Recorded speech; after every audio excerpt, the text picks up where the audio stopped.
Welcome to Break the Mould with Anwyn. I'm here today with Samantha Wittenberg, and she is a autism advocate and a diversity and inclusion speaker.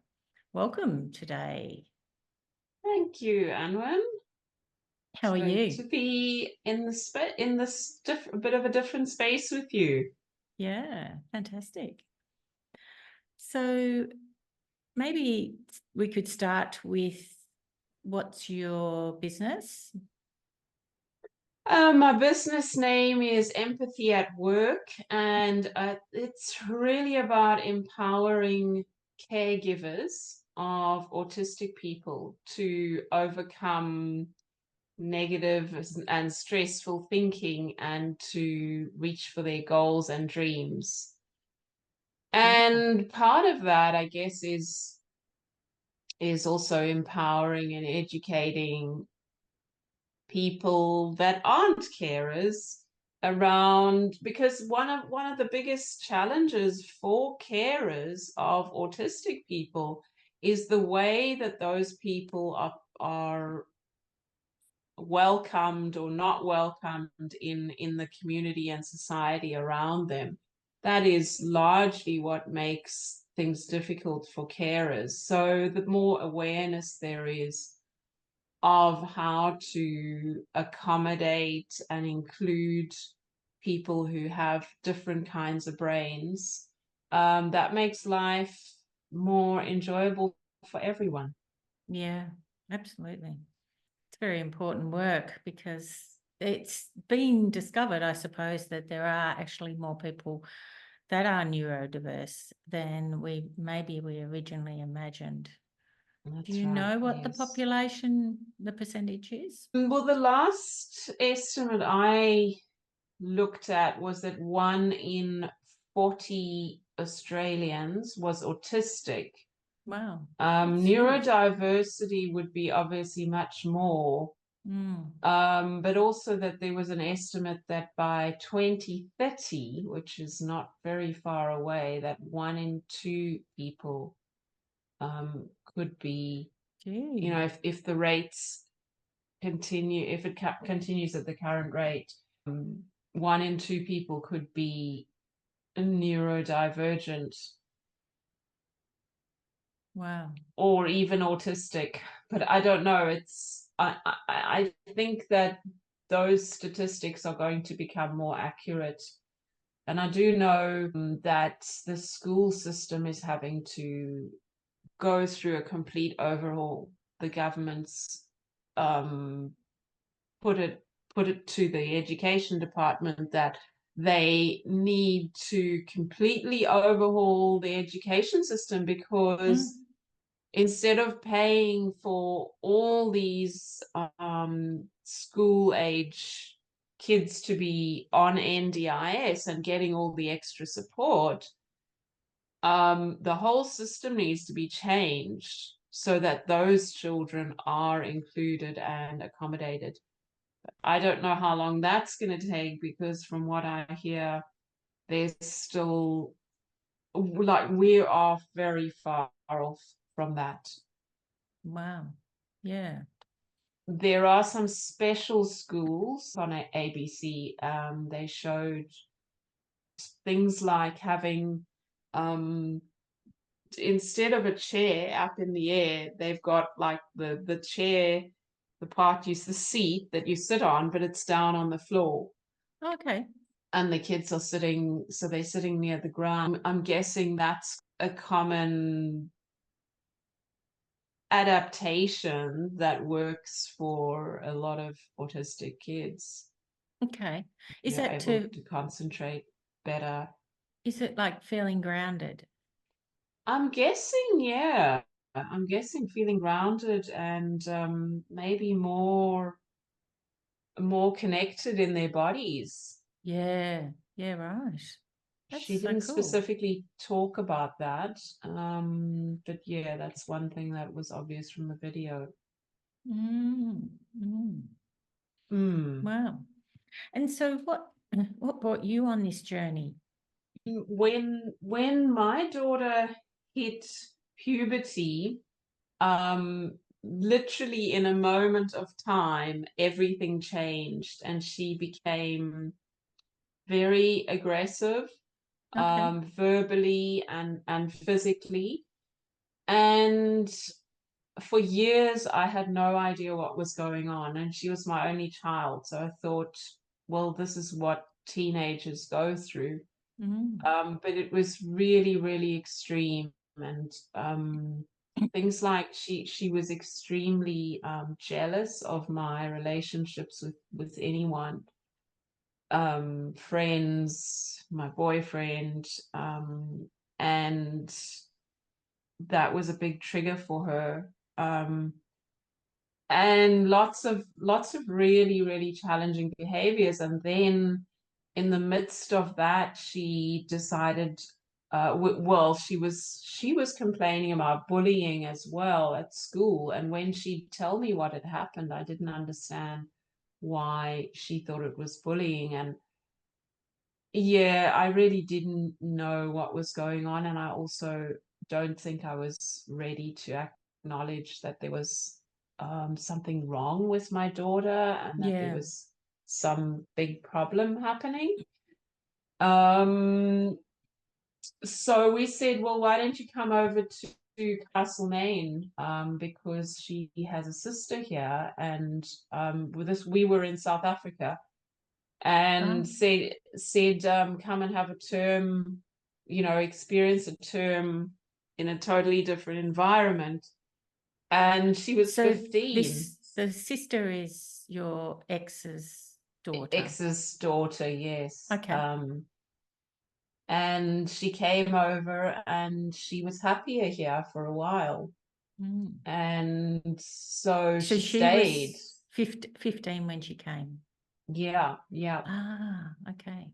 So she'd grown up in South Africa up until that point.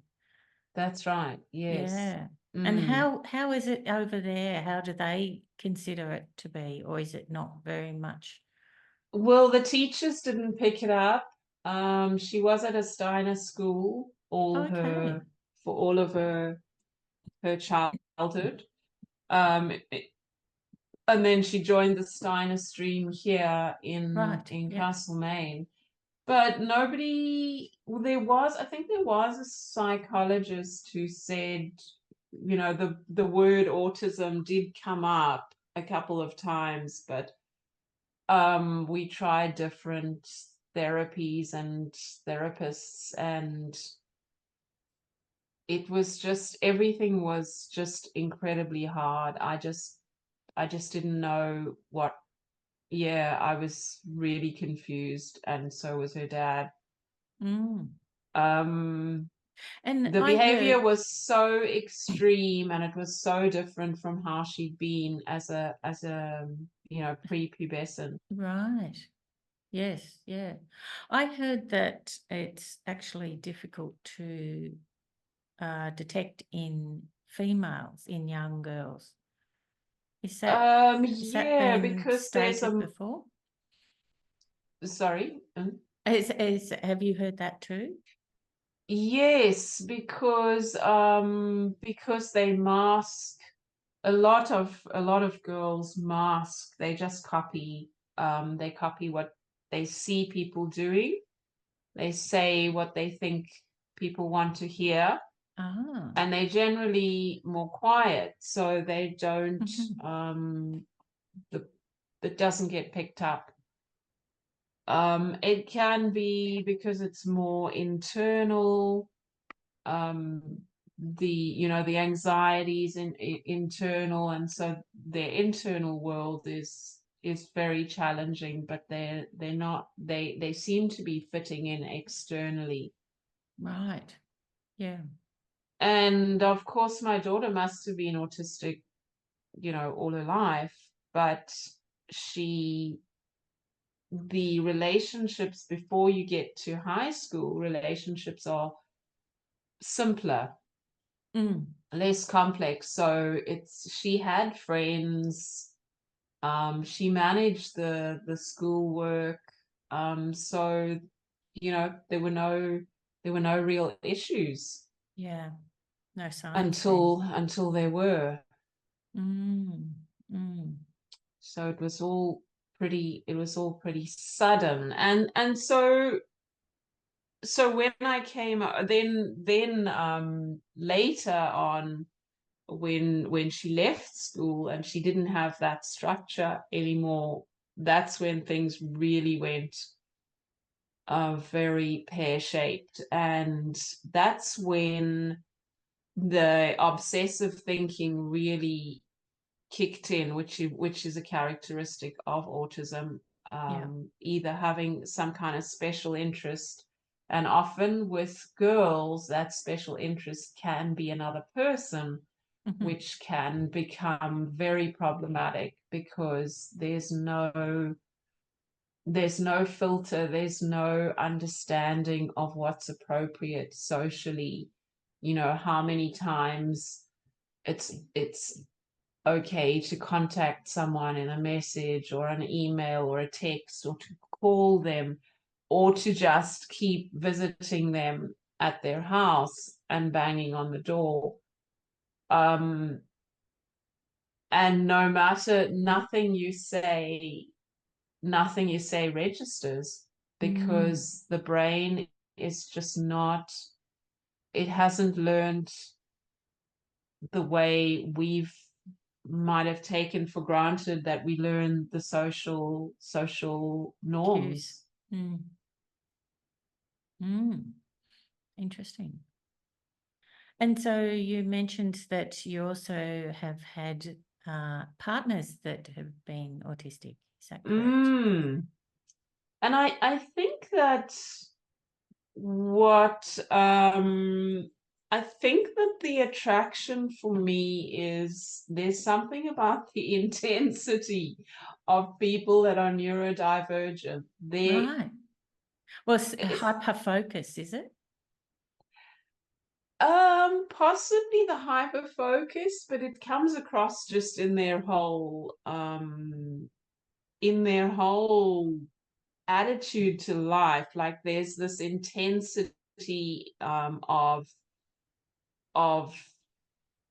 the way they live their lives. It's not boring humdrum like just routine kind of thing. And I think that that's what I was drawn to over and over again. It was the excitement. Like that's been my huge um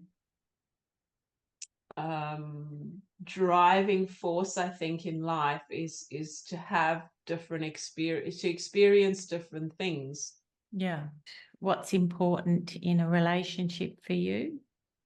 Yeah, you asked me with my partner, realizing how very different my needs are, needs, or call them values, now compared to when I was younger. Because yeah, I've had so many different relationships.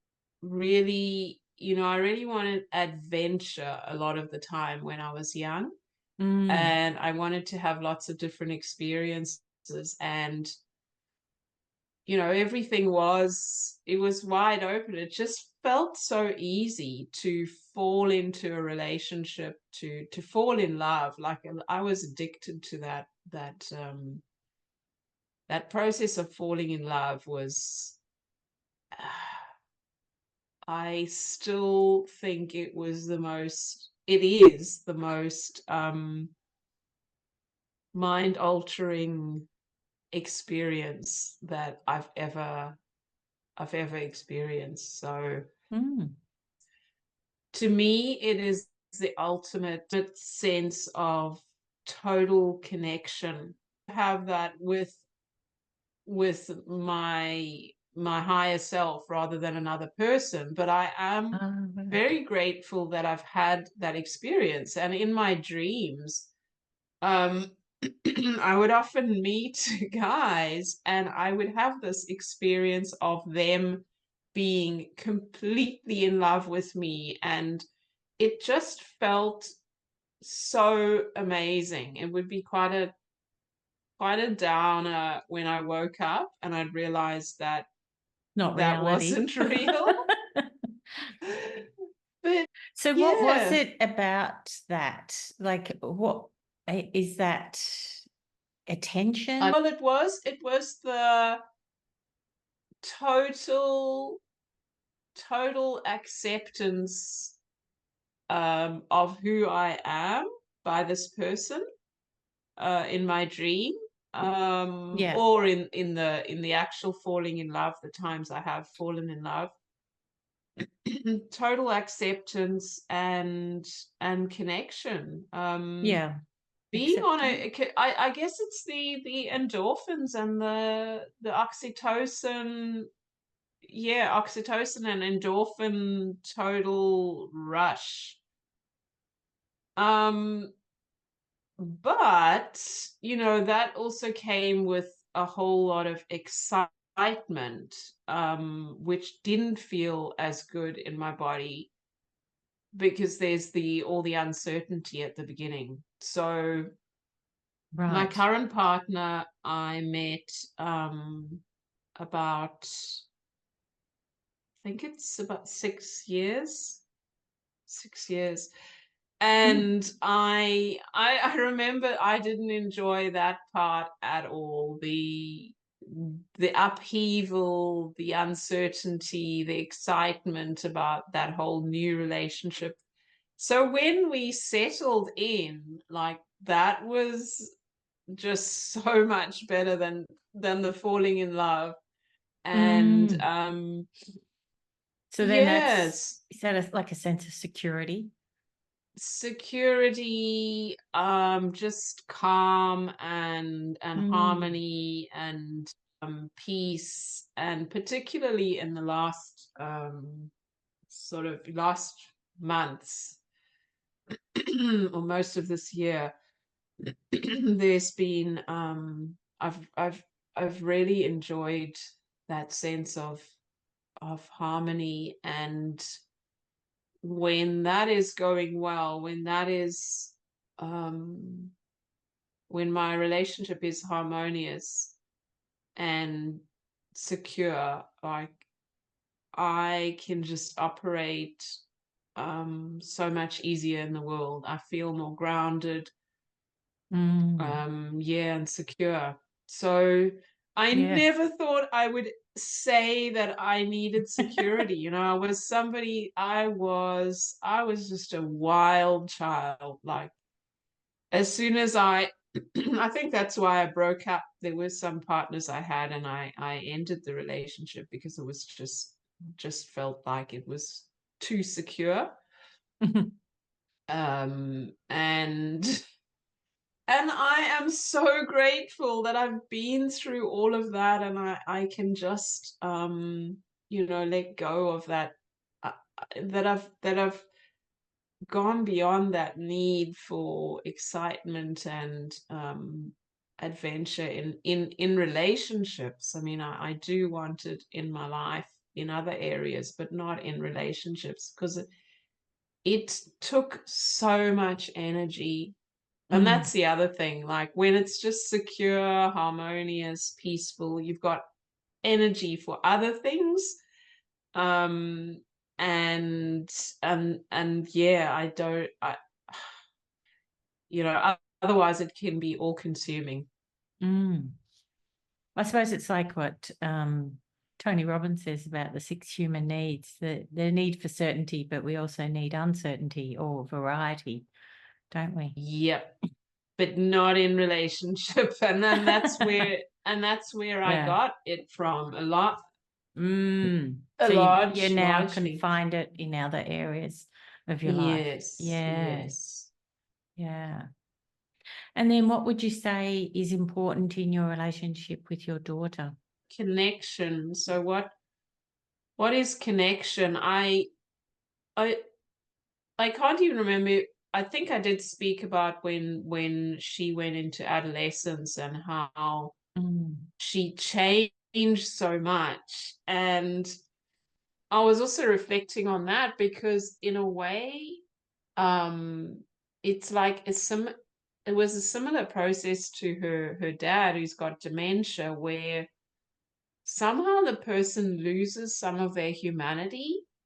And our being human is about we are so wired to connect with each other, and and know our place and that we belong because of that connection, and feel secure and all the good things. So when she changed so dramatically and so quickly, it really, really threw me, destabilized me, and I didn't quite realize it at the time. So it's been a process of learning a new understanding of who she is. Yeah. You think you know your child, and they're growing up alongside you, and actually we can't really know another person. So it's that act of being interested in who that person is, and my daughter is obviously one of the people that I'm most sort of curious about. And so yeah, it's that exploration of, and that surprise, of those surprise moments when I do feel very connected to her, and I ask her for a hug, which she is not always wanting that physical contact, but then when she does, like yesterday, and we just held each other, and we had this long hug. Like, those are my best moments. Yeah. Selfishly probably, but it also means when she relaxes in my arms, it means, it just feels like she's more calm and regulated, and so that makes me happy. Yeah. Willing to trust you and That's be right. comforted. Yeah. Yeah. Yeah. And I think that's something interesting about when our children become teenagers, is that they become thinking for themselves and we don't know them completely. And there are some secrets that they'll hold that we may not ever know. And that's okay, Right. isn't it? That's right. It's that they're starting to think on their own and have their own opinions, and yeah. Yep. And it happens, it happens quite quickly, and we go through all these different phases as a parent. It's less and less intimate, and there's more guessing. You've got to guess what's going on. So And the connection. constant changing, that's what autistic people find difficult, is just how unpredictable people are. Yes. There's no, Yeah. True. emotions come up, thoughts come up. It's so random. And how do you, and I guess that's something that I used to love and find exciting, and stimulating about meeting people. Like, as I'm getting older, I'm just wanting more and more of a sense of security. You can't fully have that with another human being. So I guess the challenge is developing that security in myself. Yeah. And do you have a certain amount of independence, autonomy? Do you like that in your relationship? Yes, I do, and again, that has really changed over, probably, maybe that's a post-menopausal thing. I needed a lot of space to myself, But I guess the more harmonious the relationship is, the more secure I feel, the less I need that. True. So yeah, I like having my own space, but I don't seem to need. I need it more, I guess, when I'm processing a lot of Yeah. emotional stuff. So would you say you're an introvert, that you process Yeah. things internally? Yeah. Yes, definitely. And with neurodivergent people, yeah, they tend to be more intense and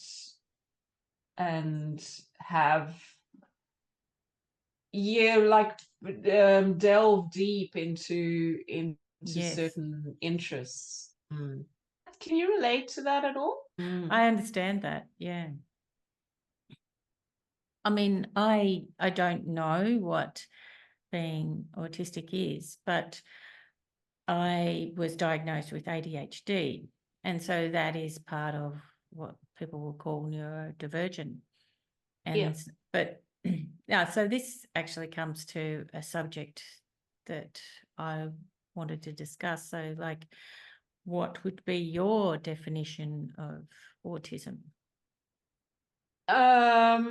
Yeah, so the way it manifests, so it's a different developmental, something happens developmentally in the brain that is different to what we call neurotypical or elastic, um, that causes people to have very major difference in the sensory, the way they Yeah. perceive through the senses, and can be incredibly sensitive to something like sound.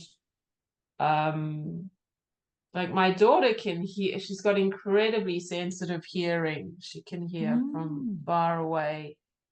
And wow, that's a gift. yeah, and all of them, I guess, can a gift or a blessing or a curse, depending Yes. on the context. So there's the sensory, and then there's the social. Just having a very different understanding of what is a friendship. Yeah. Often for autistic people, a friendship is two people doing things side by side, not having a lot of interaction, and certainly not, not the sort of interaction I would consider as a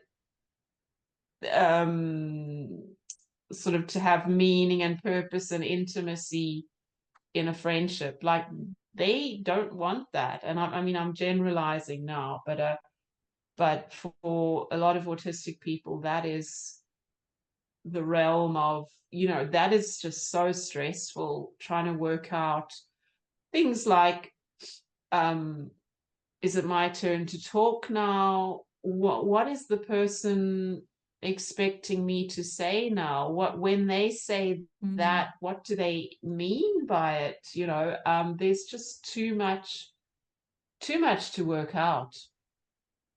That is not explicit, because Yes.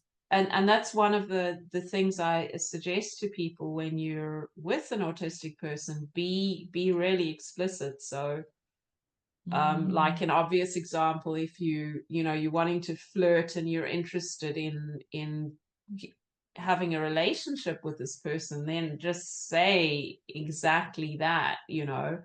I find you Yeah. attractive. I'd be interested in going on a date or whatever, and be really direct, honest, explicit about what it is that you're wanting. I've got an autistic friend, an acquaintance, and I said to him, "Oh, so and so, you didn't say hello to me today. And he said, oh yes, please, can you remind me, can you remind me to do that? Things that we take for granted. And I feel the emotion of that, because it's been such a huge learning curve to take my own ideas of what I thought was my own values of having close relationships, close friendships, having intimacy, having deep and meaningful conversations. And for so many people, it's just not important. It's not important, and it's okay. It doesn't. It's not the be all and the end all. Mm-hmm. Yeah. So when I was looking into this, I came across this man, Oliver Sacks. I was watching Heart Quiz. Do you know that show? Heart Quiz? No. Do you know? Oh, no. You've never heard of it? No. It's a comedian called Tom Gleeson. Mm-hmm. And so the show is a quiz show, and they have a subject that they want to talk about. And this woman's subject was Oliver Sacks. Right. And well, when that was the first thing that they mentioned, the book, The Man That Mistook His Wife for a Hat. And she said that her father read her that at 5 years of age. And anyway, so she was really fascinated by him. There was all questions about him. And so one of them was his studies on autism. He's an author, but he was a neurologist. Man who mistook his wife for a hat. Yeah. I mean, that's odd, isn't it? But very odd. And my ex, my daughter's father, he was the one who introduced me to him now. And he was definitely autistic, my ex. Oh, really? Yeah. I've always had autistic men in my life, or neurodivergent. Because maybe he was too, because it says that he did a number of case studies, including himself. He studied twins that were diagnosed as autistic, schizophrenic, and mentally retarded. I mean, I don't think they use that word anymore. They read about this man, Steve Silberman, and he was talking about autism, and he said it's a lifetime disability, occurring form of cognitive difference, and that the future of society depends on our understanding of it, and that he suggested that neurological differences such as autism, dyslexia, and ADHD are not errors of nature, but the result of natural variations in the human genome. And yeah, that's really interesting. It is. And I thought about it because, I was diagnosed with ADHD as a child. Okay, right. And he's sort of thrown these all in the same bag, like dyslexia, autism, and ADHD. But they're very different. Like, I actually saw this social media post, which is, it's a person who has ADHD, and she advocates for, talking about it and such. And somebody made a comment that they were actually autistic and ADHD.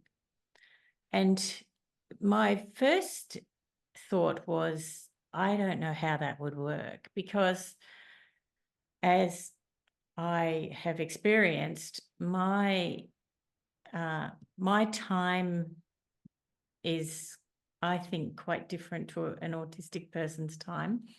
as I said, Your time management. Time management.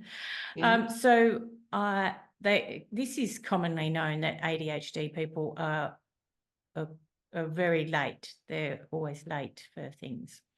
And it's because we get focused on something and then we get distracted and then we just get carried away and we forget the time. Yeah. But as you've talked about, it's there's a certain amount of anxiety in people who are autistic, and they would, I feel, would be on time more, like they're super organised in that area because the fear of being late is so great that they would never be late. And so I would wonder how a person who had both of these, conditions, that how would they be in the world? Time. Yeah, yeah, that would be a really interesting thing to see. Yeah. Again, it's hard to generalize, but I know with my daughter, there's a massive amount of anticipatory anxiety for anything that's coming up. So that anxiety far outweighs her anxiety about being late or what might happen if she's late. It's about and then there's the pathological demand avoidance, the PDA. So as soon as there's some kind of pressure, like I need to show up at a particular time in a particular way, then the need for having control and autonomy will outweigh that, and it'll be, no, I'm not doing this thing because I need control at all costs. I need control over my life, so I'm going to stay at home on the couch because that's where I've got the most control. So there's lots of factors that play into it, and it seems now that they're diagnosing for ADHD alongside with autism as automatic thing. All right.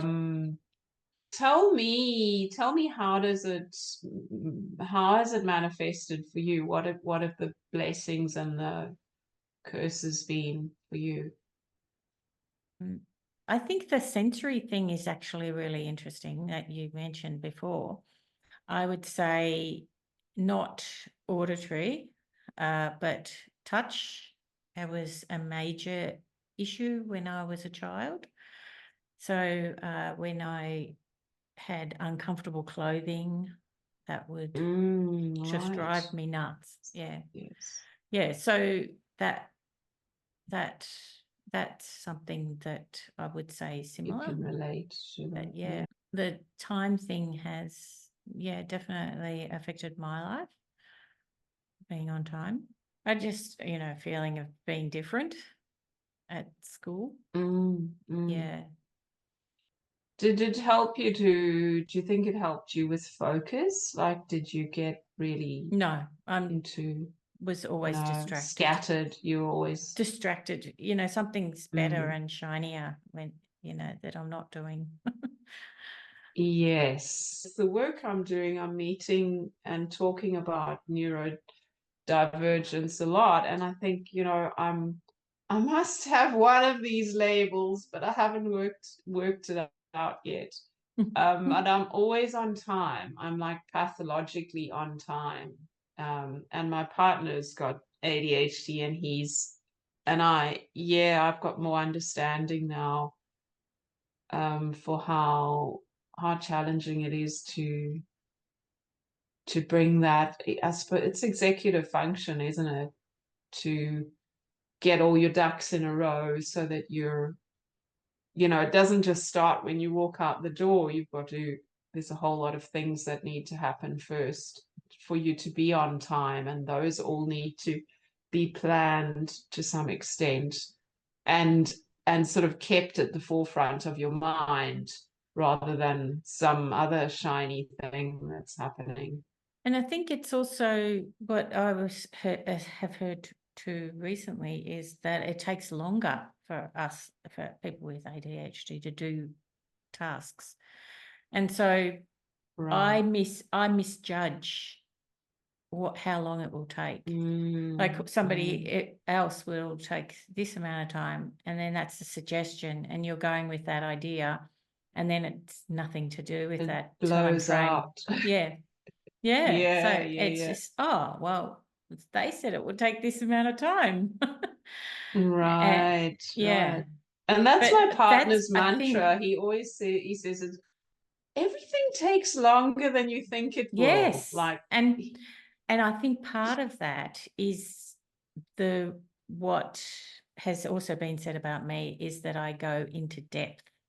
Like I don't take things on a surface level. I will go really deep into it and pull it apart and understand it, and like, so other people would Right. go at a superficial level, and so maybe that's why it's taking them a shorter time. And so when I do my work at the bakery, for instance, and I am like super detailed in everything that I do, and to the extreme, and that's, I'm there longer. So Right. other people, have this idea that, well, good enough, there, let's go home. That's me, That's not me. definitely. Oh, that's so interesting. And my partner as well will go into deep detail. And that's a strength. I've always Hmm. admired that because I'm so slapdash. I'm like, oh, that's good enough for Yeah. now. Definitely good Well, enough for now. I want to go and I do am other trying things. to embrace my slapdash. I like to, sometimes I just go, yep, that's it. Okay, I'm walking away from this, But you've because got to be I need conscious to. about it. I do need to do that occasionally. Otherwise, I am going to get run down. And yeah, if I'm pushing it and trying to do everything, that's, something that, Everything perfectly. yeah. And were you like that as a child? Could you Yeah, recognize that? and my father was like that. So I Mm, picked mm, up that mm. trait from him. Yeah. Right. So, but in his case, and the risk of this perfectionism is that you don't finish it or you don't do it. So Yes. he would not complete tasks because it had to be perfect, otherwise you wouldn't do it at all. Right. Yeah. But Right. I'm not like that. Yeah. Mm. Yeah, whereas my daughter's she doesn't complete things at all, but not because I don't think it's the perfectionism or the detail. I think it's just the the lack of Is it executive functioning the and the pressure? Is anxiety just, that yeah. So comes in. is anything that she wants to achieve, is there any pressure from anybody or anything to make that happen? Or is Um, it a decision that she makes on her own, that I'm going to finish this? yeah, she will make the decision. Well, she struggles to make decisions, and she wants input, she wants advice, and then she wants to reject the advice as well. So um yeah, it's pretty like crippling in terms of achieving anything. Mm. Yeah, so Yeah. it's interesting about anxiety. You know that anxiety is always in the future. If Mm, you think mm. about it as, like, we do a thing called timeline therapy, and Yes. that's what NLP that was Ted James developed that. And timeline therapy is imagining your life on a timeline, and anxiety lives in the future. It's never in Yes. it's never in the present or for the past, because what's happened, you don't have anxiety about that. It's this feeling of being anxious about what will happen. Yes. And so what we do is you take yourself to the event that is going to happen, and you imagine what will happen. You can choose all the worst case scenarios, and then you can choose the best, and then work your way back. And when you work your way back, you can go along and find all the events that could happen before that could support that event happening well. Yeah. And it's quite powerful because once you do that, then you actually realize that there's nothing to be frightened of.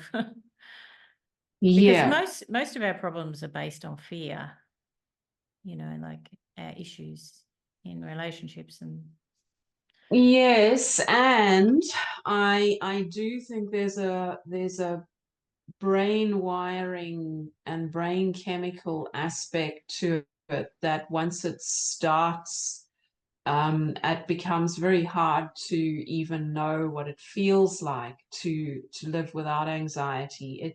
It becomes your state of mind, and it's a chemical addiction, because anxiety produces a whole cascade of suffering.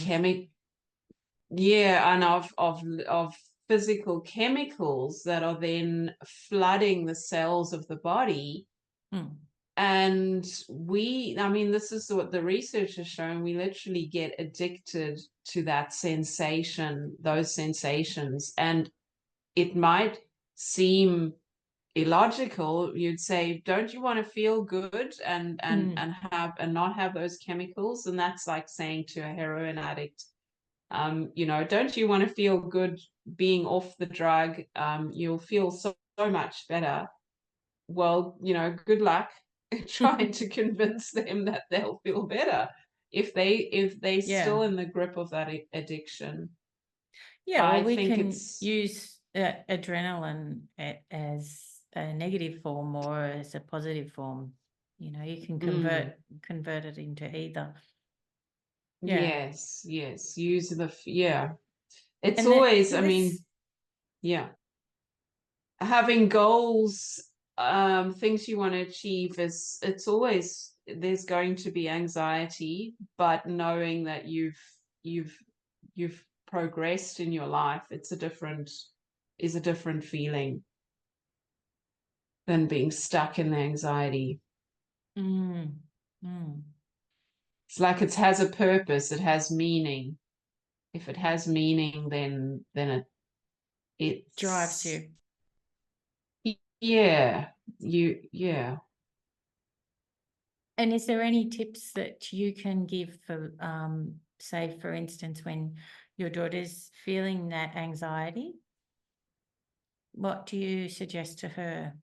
Well, yeah, I do take her through the scenario. I do get her to think about the worst case scenario. And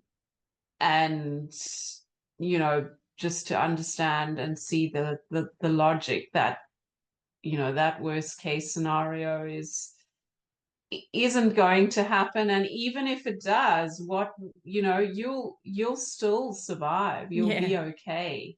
Yeah, you'll be okay. So that is one but I like that, the idea of taking her a few steps backwards, and what could you put in place to set yourself up for that, for success.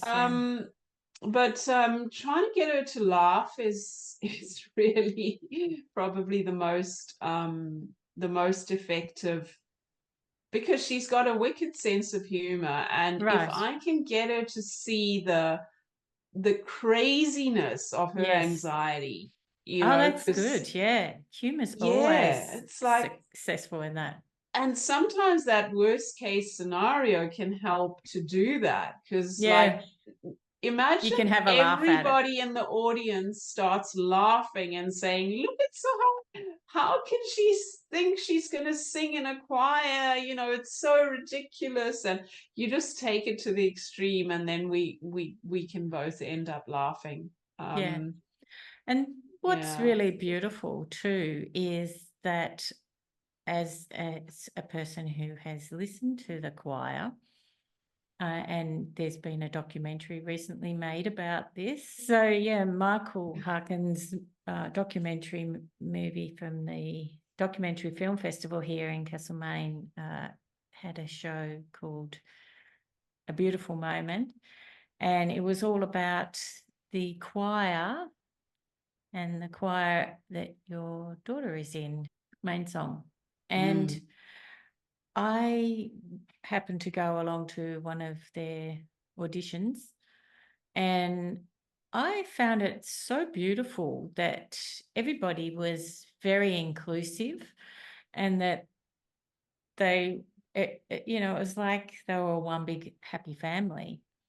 And I can't imagine that anybody there would ridicule her for her involvement. I think it's like anyone who wants to be involved is, really welcomed with open arms, and accepted, and there's no judgment there. So, that's something really beautiful to focus on.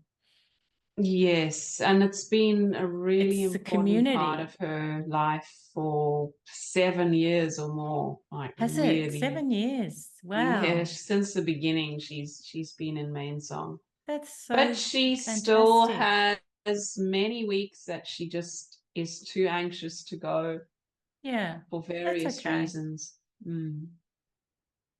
Yeah, we don't always feel 100%, do we? So we can give ourselves a Yeah. bit of self-care and not have to do what we're told or what we need to do. Yeah. And Take a bit of time out. it is in beautiful the times I've been just to accompany her, and also to the concerts and various different choirs around town. I think that singing, yes, you've brought up the singing aspect. Like that is singing and music is a really important part of her self-care. Absolutely. Yeah, they say that it's very healing. Music does Well, it something. touches, it bypasses probably the logical mind, and it balances the emotions. Yeah. And yeah, she does have very sensitive hearing, so Yeah. listening Perfect. to healing sounds and Mm. actually singing and making those sounds helps to regulate the nervous system, because Yes. you can easily forget to breathe, but then if you're singing, You have to you breathe. you have to breathe, you You're have to be concentrating conscious. on that. That's right. Mm. There's the Sunflower Hidden Disabilities project, where businesses can sign up, and they actually, as part of the deal, they will get training. They'll also get a poster that they can put on the window saying that they support the Hidden Disabilities project, and you can sell sunflower lanyards and all sorts of merch, which basically, I love the sunflower because it's so bright and cheerful, and it's very a contrast to the whole world of disability, which can be in the dark. So this is about businesses coming out and saying, we actively support people with disabilities. Great. So there's something that a lot of autistic people really, really struggle with, is perfume. Oh, okay. Yep. And my guess is it's mostly the really artificial perfumes that they sell, out there, and this can actually make them want to kill you. So Is that right? just be aware. It can take over the whole system. Well, I must say, I actually had this chef working for me at one stage, and he wore Lynx. I don't like to name it, but I think that is the most repulsive smell. And I even bought him a bottle of aftershave so that he wouldn't wear it. Good on you. Did he And get then, the hint? oh, I told him. Oh, right. I told him, but I said, just don't, you're not allowed to wear that at work. It Good, is, good, it's good. artificial, it's awful stuff. I don't know why there's such a demand for it. And And it's, those things they put in, those sticks that oh, in the emit, toilets. Oh no. yeah, or sometimes in B&Bs they have them. No, no, Oh no, yes. yeah, Yeah, I get rid of throw them that out the stuff. window. Throw them out. So that's through the nose. There's the auditory. Yep. Of course, touch. Yeah. Don't just go and give someone a hug. Yes, yes. Um, always check. Mm. If they're I open think that, to touch. yeah, I think that's kind of goes without saying, does it? In this day and age, you wouldn't generally do that, especially after the Yeah, pandemic. absolutely.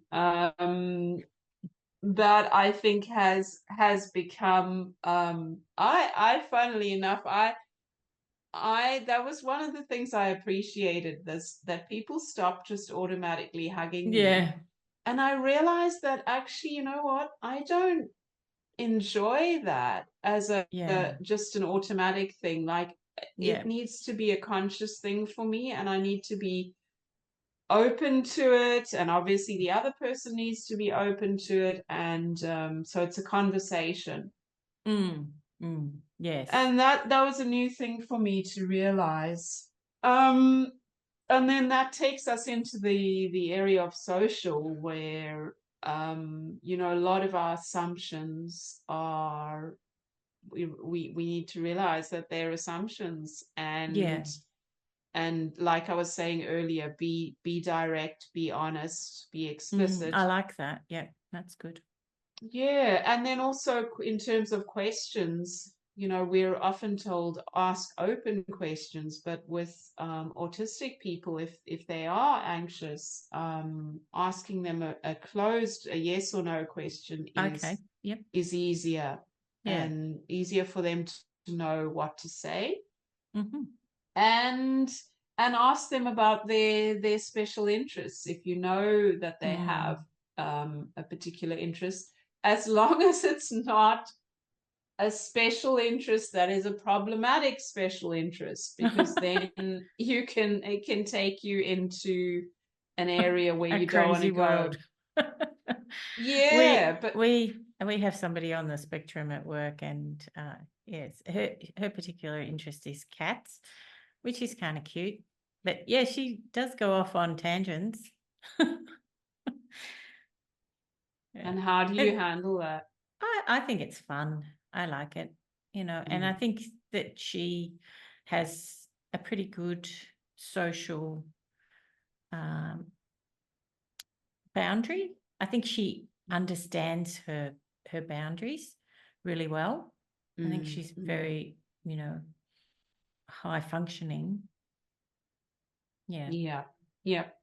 And of course, if she's holding down a job, Yeah. she has a lot of understanding. And she's got Uh, good customer skills too. mm, She gets mm, people laughing. They love her. Yeah. Yeah. great. Yeah. Yeah, it's a mixed bag. Of um, course. and just, yeah, so with social, what we do now is we actually have an information sheet about my daughter. And so new people that Oh meet wow, that's her, a great idea. we can give them the information, it's, you know, what subjects to avoid, what might trigger her, what to do if she is triggered, if she is, you know, if she does have some kind of panic attack or meltdown, that kind of Yep. thing, who to contact. And Yeah. I've heard a young man in a quite a senior management position has an information sheet about himself, and that's the perfume's one of the things. He's like, if you come into my office with perfume on, you know, I'm just going to be so rude to you because I just want you out of there as quickly as possible. Yeah. So it's, yeah, all these quirks are becoming more mainstream. Mm. Beautiful. So I spoke about the two main issues of, well, sensory issues and social, and those are the two areas where we can be more aware and inclusive by doing things like checking on, like, if you've got a business, then what kind of music are you playing, how loud is it, and how is that affecting people. Like, the best way to be more inclusive of autistic people is to ask the people, Yeah. you know, and just the fact that you're asking and that you care is such a huge reassurance, I believe, for those people, an acknowledgement and validation of their extra challenges, that I think that would go a long way to having people feel more inclusive. You did a presentation about overwhelm. That was for caregivers of autistic people.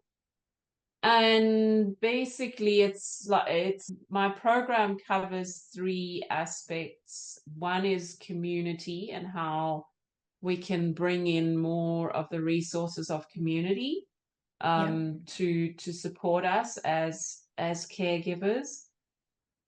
Not just paid supports, which is often what people think of first, but how can we bring in more unpaid supports, and the places like the choir and clubs like that is have a really essential role to play in supporting people who are more vulnerable in our communities.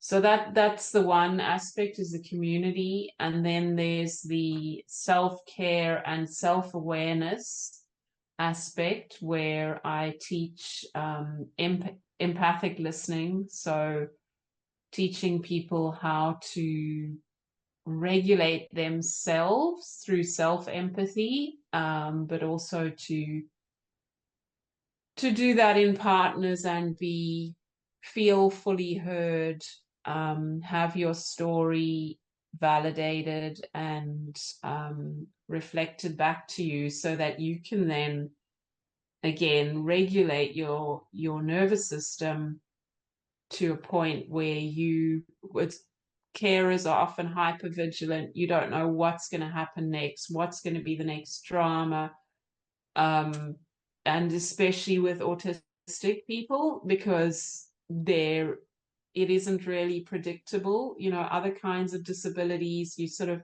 you know, okay, this person's going to need help, you know, getting up in the morning, getting dressed, Physical things, having their meal, all that kind of thing. But where with some disabilities, you can hardly plan.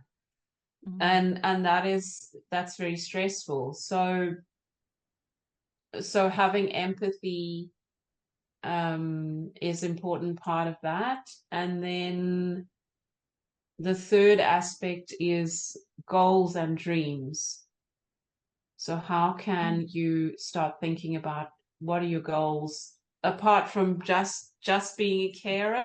You know, what do you want to be or do in your life, and bringing creativity into that aspect. So those are the three aspects. And yeah, that's how to manage, how to go from overwhelm to calm. Yeah. And is And that, breathing's part of yeah. that. And I did work for years as a yoga and Ayurveda instructor, so I've got some tools from that. And I'm thinking of running this as a regular monthly support group for caregivers. So I'm looking at that, but in the meantime, I've got one a sort of a once-off coming up on with a friend who's going to be a guest on at the session, and she's going to lead us through a process And what's her of name? Helen Prince. Mm-hmm. She does law of attraction work, and it's a process to transform stressful and negative thinking around our roles as caregiver into something more positive that's going to attract more positive things for us and the people we are caring for. Mm. Mm. Holding them in their full potential of what they can achieve, instead of seeing them as disabled or less than. Yes. um Nice. yeah. Beautiful. And so I'll be attaching a link to your next workshop, which is called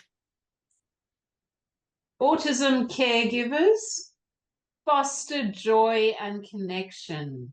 Beautiful. And that's with guest facilitator Helen Prince from Fantastic. Sacred You. Amazing. And how can people reach you? So I think through Linktree's best. Okay. Because then people can go to the social media, the link that they most comfortable with. All right. Brilliant. Well, it's been a pleasure talking to you today, Samantha. Yeah, me And too. thank you. Have a wonderful day. You too. Yeah, Look forward to seeing you around town. for sure.